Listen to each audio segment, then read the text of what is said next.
உன்னிலே என் நேசம் அத்தியாயம் 26. மாலை நேரம் பெங்களூர் நகரில் தன் வீட்டிற்குள் நுழைந்தாள் சஞ்சனா. வாட்ச்மேன் கொடுத்த கீயை வாங்கி கொண்டு திரைந்து நுழைந்தவனுக்கு வெறிச்சொறி கிடந்த வீடே வரவேற்றது. வேலைக்காரர்கள் அனைவரும் திரும்பி வரும் வரை விடுப்பு கொடுத்தது நினைவு வரவே தனக்கு இப்போது தனிமைதான் தேவை என்பதால் அப்படியே அங்கிருந்த சோஃபாவில் சரிந்தாள். விழிகளை மூடினாலும் யோசனைகளும் நினைவுகளும் இந்த 15 நாட்களாக தன் வாழ்க்கையில் நடந்ததையே நினைத்தது. ஆரோனின் முகமோ வாட்டி வதைக்க தான் ஏன் அங்கு சென்றும் இந்த 3 வருடங்களாக அவன் நினைவிலே இருந்தது போல இருந்திருக்கலாமே. காதலை கூறியது, அவனின் அணைப்பு, முத்தம் அனைத்தும் நினைவுக்குள் வந்து வந்து தாக்க வாய்விட்டே யாருமில்லாத அந்த வீட்டில் கதறி அழுதாள். துணையாயிருந்த உறவுகள் துணையாய் இல்லை. தன்னை நேசத்தால் கரம் பற்றுவான் என்று நினைத்தவனும் தன்னிடம் இல்லை. இப்போது அனைத்தையும் விட்டுவிட்டு வந்த தன்னால் அனைவரின் நினைவுகளை மட்டும் ஏன் மறக்க முடியவில்லை? எப்படி மறக்க முடியும்? அழியாத பொக்கிஷமாக பதிந்த நினைவுகளே இன்று தன்னை வேதனைப்படுத்துகிறதே. இதிலிருந்து எப்படி தன்னால் தப்பிக்க இயலும்? கேட்டவளுக்கோ பதில்தான் கிடைக்கவில்லை. இத்தனை நேரம், ஏன் நேற்றிலிருந்து இங்கே வந்த வரை கூட தன்னை பற்றிய நினைத்த தான் ஆரோனின் மனதினை பற்றி நினைக்கவில்லையே. ஐயோ, அவன் இந்த நொடி எவ்வாறு தவிப்பானோ? தன்னை தேடுவானே. 3 வருடங்களுக்கு முன்பும் சரி, இப்போதும் சரி, தானே தான் அவனை தேடிச் சென்று காதலை விதைத்தோம். இப்போது அந்த காதல் எனும் நேசத்தை எப்படி அவனால் வெறுக்க முடியும்? இன்று அவனின் வேதனைக்கு தான் காரணமாகி விட்டோமே. தவித்தவளு தன் அறை சென்று முடங்கினாள். இத்தனை யோசித்தவளுக்கு மறுபடியும் அந்த உறவுகளுடன் இணைய தான் என்ன செய்ய வேண்டுமென யோசிக்க தவறினாள். அவளின் மனம் முழுவதும் வேண்டாமென மட்டுமே நினைத்து கொண்டிருந்தது. அதே நேரம் இங்கே மலரோடு மணிமேகலையும் கோஷ்டலையும் புகுந்த வீடு சென்றிருக்க மற்ற அனைவரும் மண்டபத்திலிருந்து நேராக தன் வீட்டுக்கு வந்தனர்.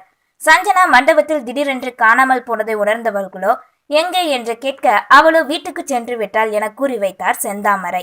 இப்போது அனைவரும் வீட்டுக்கு வந்து சேரவே உள்ளே நுழைந்த அடுத்த நொடி பெரியவர்கள் இருவரும் தன் பேத்தியை மட்டுமே தேடினர்.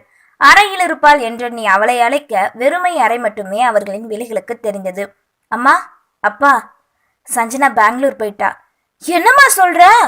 அப்போதுதான் அமர்ந்த அப்பத்தா எழுந்து மகளை உலுக்கி கேட்க, மண்டபத்துல இருந்த மாதிரியே கிளம்பிட்டா. உங்க எல்லார்கிட்டையும் சொன்னா நீங்க அவளை விடவும் மாட்டீங்க. சொன்னாலும் நீங்க எல்லாரும் கவலைப்பட்டுட்டு இருப்பீங்கன்னு தான் அவ சொல்லாமலே போயிட்டா. ஐயோ, 23 வருஷத்துக்கு அப்புறம் என் கைக்குள்ள பார்த்தா என் பேத்திய ஆசைத்தீர கொஞ்சுறதுக்குள்ள இப்படி இந்த அப்பத்தா எல்லாரும் வேண்டான்ட்டு போயிட்டாலேம்மா என்று நல்ல நாள் என்றும் கதறின. ஏமா செந்தாமரை, எதுக்காகுமா என் மருமக இப்படி பண்ணா? நான் தான் நேத்தே சொன்னேனே அண்ணா, அவளால் இருக்க முடியாதுன்னு. எல்லாம் எங்க தப்பு தான். நாங்கள் அவளுக்கு இருக்கிற இந்த பிரச்சனையை அவள் சின்ன வயசுலயே சரி பண்ணியிருந்திருக்கணும். அவள் வளர்ந்தா அவளே சரியாகிடுவான்னு நினைச்சோம். ஆனா அவன் மனசுல அது அழுத்தமா பதிஞ்சிருச்சுன்னே.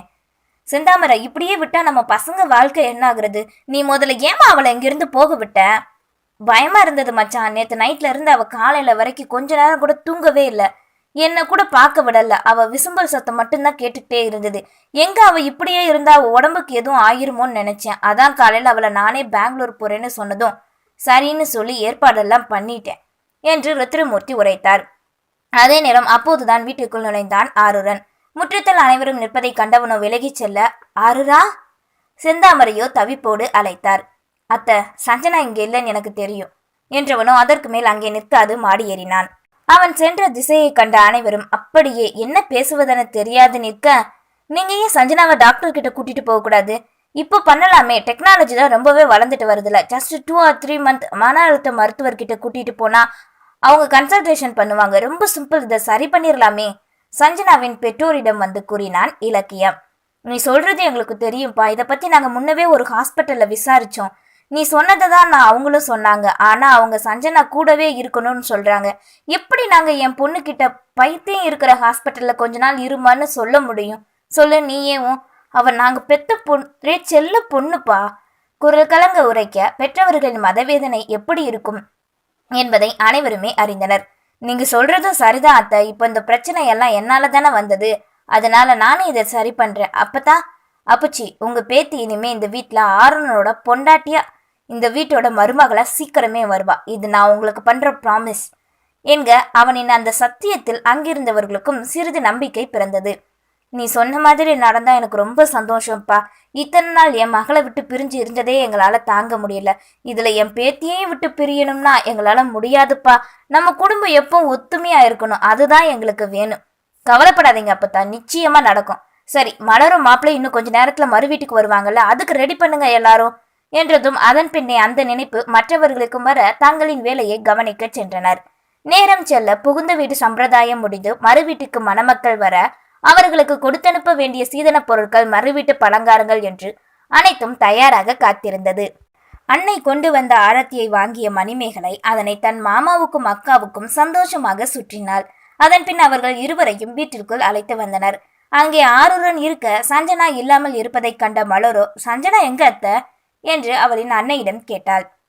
அது அது வந்துமா தயங்க, உன் அண்ணி பெங்களூர் போயிட்டா மலர் என்றான் இலக்கியன். அதே நேரம் ஆரத்தியை கரைத்துவிட்டு உள்ளே வந்த மணிமேகலை, என்னது இன்னைக்கே போயிட்டாளா? ஒரு வார்த்தை கூட என்கிட்ட சொல்லவே இல்லை, எப்போ போனா கேட்டவாறே அங்கே வந்து நின்றாள்.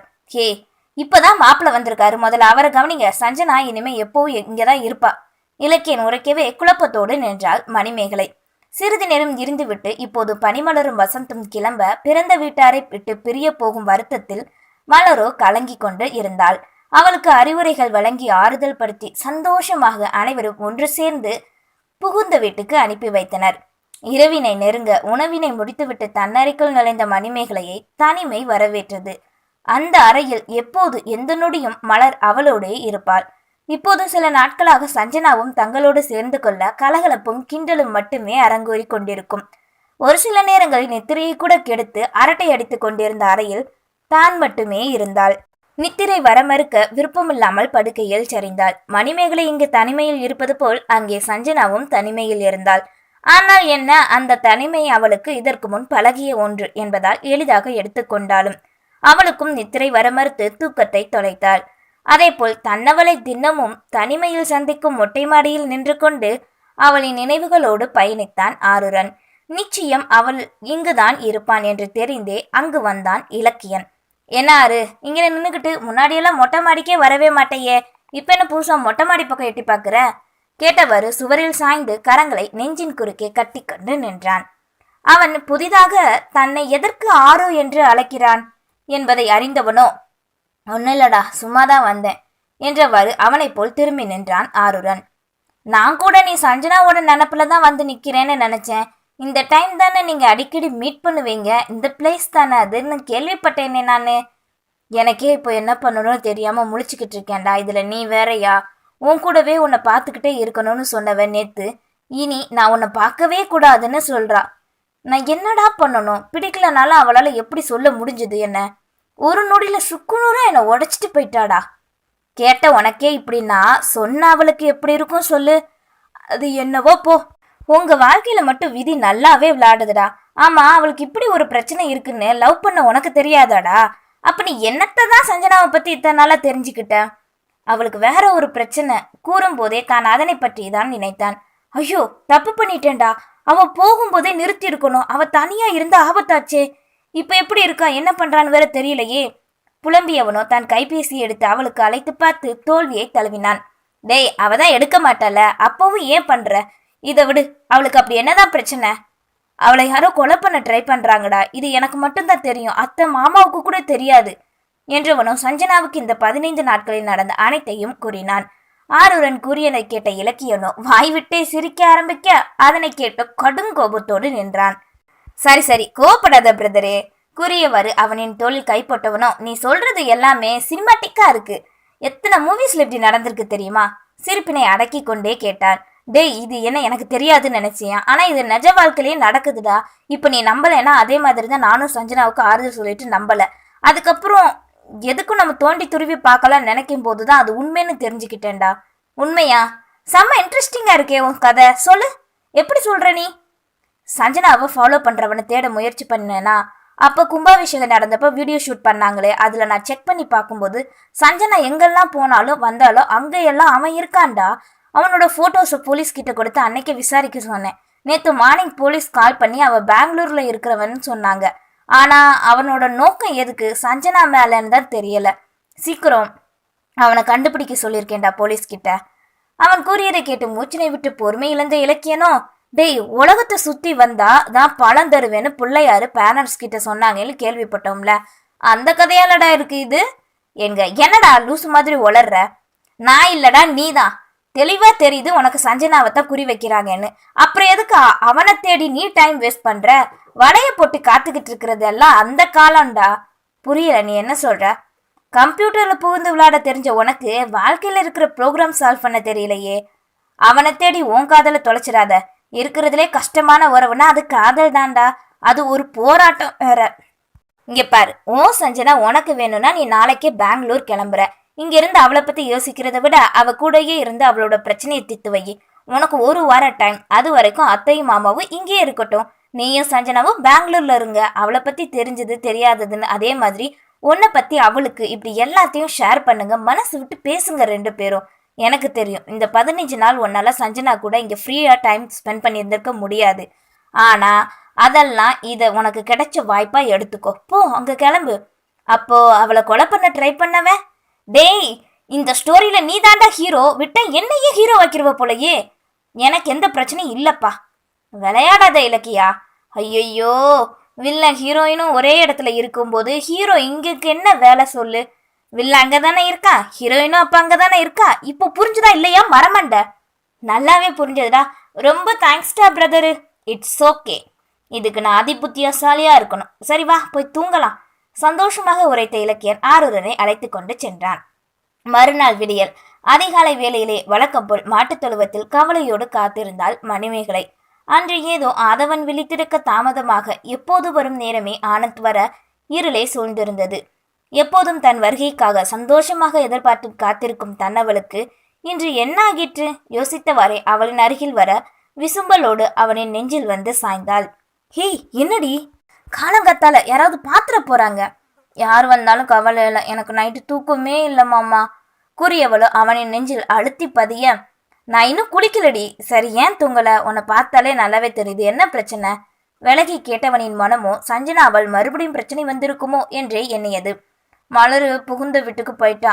இந்த சஞ்சனா என்னடானா சொல்லாமலே பெங்களூர் கிளம்பி போயிட்டா. என்னால ரூம்ல தனியா தூங்கவே முடியல, கஷ்டமா இருந்ததுடா என்று சிறுபிள்ளையை போல் தலையை சாய்த்து கொண்டு கூற, அடியே இதை நீ நேத்து நைட்டே என்கிட்ட சொல்லியிருந்தா நல்லா தூங்கி இருந்திருப்பேல்ல. அது எப்படி மாமா? புரியாமல் வேகமாய் கேட்டாள். நான் வந்திருப்பேன்ல கம்பெனிக்கு, உன் கூட 2 பேரும் ஒன்னா படுத்து தூங்கிருக்கலாம்ல. சி, உனக்கு இருக்கு சொப்புன்னு அரைஞ்சிருவேன் என்க. அதை கேட்டவனோ தன் உள்ளங்கையால் அவளின் நெற்றியில் அடித்தான். நான் உண்மையத்தான் மாமா சொல்றேன், நீ வரையா? பொடி போய் தூங்கு, தூக்க கழகத்துல வளராத. அப்படியே வந்தாலும் என் கையும் மனசும் சும்மா இருக்காதுடி பொண்டாட்டி.